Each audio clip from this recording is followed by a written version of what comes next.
दोस्तों नमस्कार, मैं सौरभ गोस्वामी। पिछोर में जिस प्रत्याशी को कांग्रेस ने चेहरा बनाया, उस प्रत्याशी के बारे में अगर हम चर्चा करते हैं तो उनका नाम है शैलेंद्र सिंह। पूर्व में इनके पिताजी विधायक रहे हैं, राजघराने की ये जो बताया जा रहा है कि राजघराने के हैं। और जो खनिया दाना है उसमें है, यहाँ पर एक बार जिला नगर पंचायत जो है उसके चेयरमैन भी रहे हैं पूर्व में। इस बार उन्हें पार्षद की टिकट नहीं दी गई थी, लेकिन विधायक की टिकट दे दी गई है।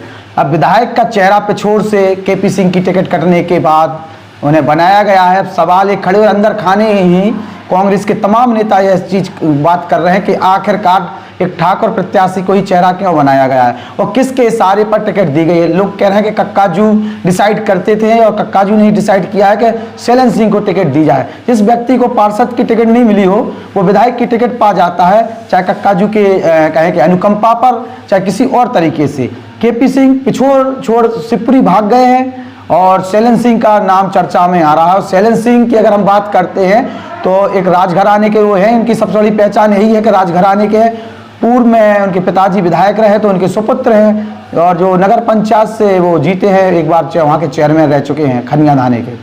दूसरी चीज, लगातार पार्टी के अंदर ही, कांग्रेस के अंदर इस प्रकार की चर्चाएं होती थी कि हर बार जो है प्रत्याशी वो है जो अपना पिछोर से बनाया जाता है और खनिया धाने से नहीं बनाया जाता। दूसरी जिले को लेकर जो बात की जाती है कि जिला बनाया जाए, तो खनिया धाना के लोग ये कहते हैं कि जिला बने तो खनिया धाना मुख्यालय बने, पिछोर मुख्यालय ना बने। तो खनिया धाना और पिछोर में आपस में एक टकरार रहता है और ऐसे में केपी सिंह ने अगर शैलेंद्र सिंह को टिकट दिलाई है तो इसके बाद अंदर खाने एक चर्चा और आना हो गई है कि जब एक ठाकुर प्रत्याशी ही लगातार पिछोर से चुनता हुआ चले आ रहे हो, जनता उन पर भरोसा भी कर रही थी केपी सिंह जैसे लोगों में खास तौर से।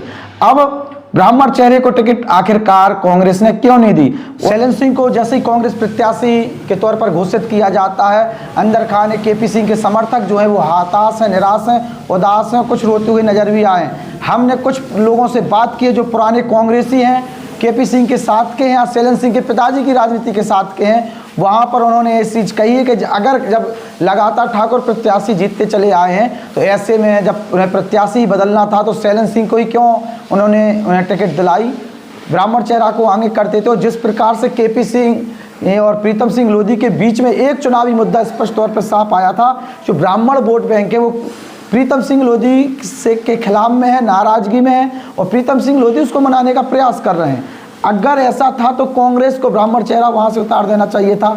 अब अटकलों का बाजार गर्म यह भी है कि केपी सिंह पिछोर से चुनाव पुनः लड़ सकते हैं, सीटें बदली जा सकती हैं और हो सकता है पूरी सोची साची रणनीति के तहत पूरा प्लान किया गया हो कि पहले केपी सिंह का शिवपुरी से नाम उछाल दो, उसके बाद वापस ने पिछोर से कर दो और जो शिवपुरी में खाली होगी वहाँ शैलेंद्र या किसी और प्रत्याशी को सामने लेके आएंगे। अब देखने वाली बात ये होगी कि 3-4 दिन में आखिरकार होता क्या है। शिवपुरी की राजनीति हो चाहे पिछोर की राजनीति, पल पल नई चीज़ें आ रही हैं और अटकलों का बाजार गर्म है।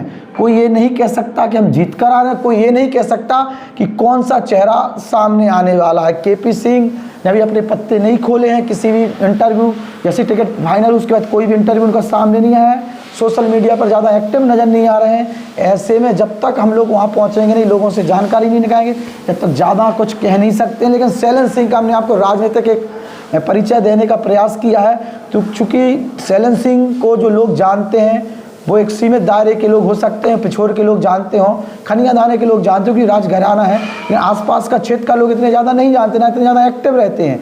ऐसे में केपी सिंह ने अगर उन्हें टिकट दिलाई है तो उसके पीछे कौन सी रणनीति है, और अब अगर केपी सिंह वापस आते हैं तो फिर शैलेंद्र सिंह का क्या होने वाला